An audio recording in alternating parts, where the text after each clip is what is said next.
Setelah 2 tahun menjadi seorang imam, sudah banyak orang yang saya kuburkan, yang saya misa requiemkan, baik dari Donggo, tempat saya bermisi dulu di NTB di Bima sana, dan juga di sini sudah lumayan. Satu hal bagaimana ketika penutupan peti terakhir, di sanalah puncak keikhlasan kerelaan kita diuji. Ada yang menangis sampai terseduh-seduh, sampai ada yang pingsan, ada yang sampai tidak bisa mengeluarkan air mata saking sedihnya. Banyak perasaan di sana. Tetapi saudara-saudaraku yang terkasih, kita tahu kematian datang itu seperti pencuri, kata Tuhan Yesus. Kita tidak tahu kapan ia datang. Tiba-tiba saja ia menghampiri kita dan kita out. Jadi banyak hal yang kita sudah perjuangkan di dunia ini, apabila menghadapi kematian, banyak hal yang kita raih, apabila menghadapi kematian itu macamnya sia-sia saja. Jadi segala keuntungan, kebahagiaan, kesedihan, dan pengalaman itu menjadi suatu cerita pada akhirnya. Saudara-saudariku, dalam Injil pada hari ini, perkataan Simon Petrus kepada Yesus itu menarik. Tuhan, kepada siapakah kami akan pergi? Tuhan, kepada siapakah kami akan pergi? Dikala perkataan Yesus tentang roti yang hidup, roti hidup, bagaimana apabila memang kita memiliki iman yang tangguh akan Yesus, kita akan didera banyak cobaan. Serasa kita dipukul setiap saat. Tetapi itulah jalan yang harus dilalui sebagai murid Yesus. Jadi ada yang tidak percaya, ada yang menyerah. Pada akhirnya murid-murid Yesus di luar 12 rasul ini mulai semakin berkurang setiap harinya. Apalagi mendengarkan perkataan Yesus yang keras, berkurang lagi. Jadi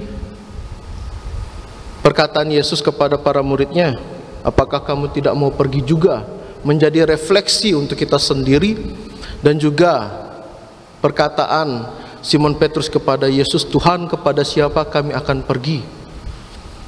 Jadi persoalan hidup, saudara-saudariku yang terkasih, persoalan hidup bukan hanya tentang mengapa, tetapi tentang kepada siapa.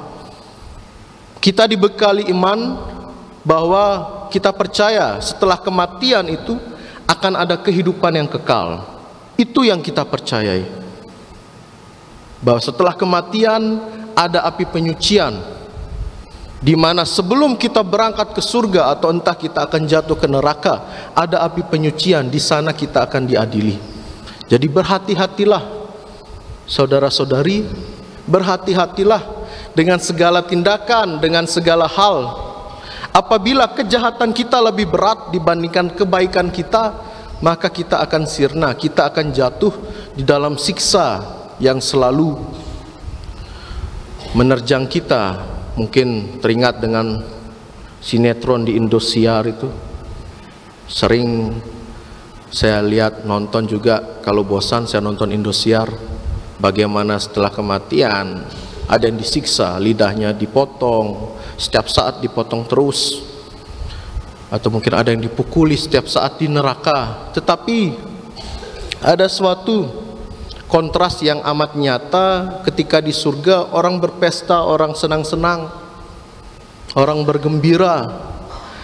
Jadi kita dituntut menjadi murid yang setia. Kita memiliki iman yang baik, iman yang tangguh, iman yang selalu percaya.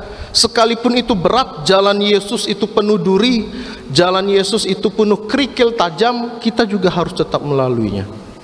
Sebagaimana Yesus memberikan salib di dalam kehidupan kita masing-masing, salib itulah yang kita pikul. Jadi saudara-saudariku, bukan hanya tentang mengapa kita hidup, mengapa kita meninggal, mengapa kematian menghampiri kita, tetapi bagaimana, kepada siapa kita akan tetap tertuju. Apabila hati dan pikiran kita tertuju kepada Tuhan, maka itulah yang akan menjadi jalan yang terbaik bagi kita.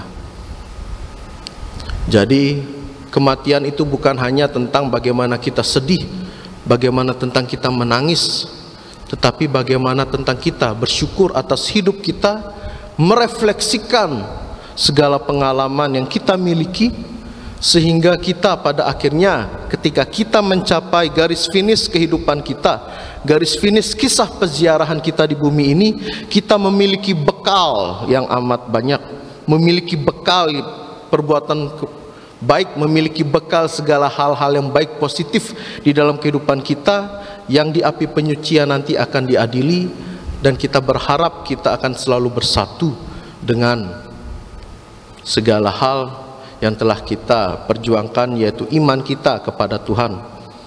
Mengingat bahwa perkataan bagaimana tadi malam mengatakan bahwa orang yang meninggal itu tidak bisa menyelamatkan dirinya sendiri, tetapi dengan doa-doa kita.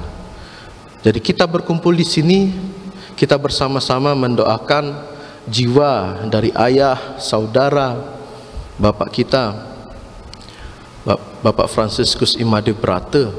Kiranya Tuhan memberikan pengampunan atas segala dosa yang telah beliau lakukan semasa hidup, sehingga bisa menjadi bekal beliau, dengan doa-doa kita menjadi bekal untuk pergi ke tempat di mana Tuhan berada, yaitu di kerajaan surga. Semoga Tuhan memberkati.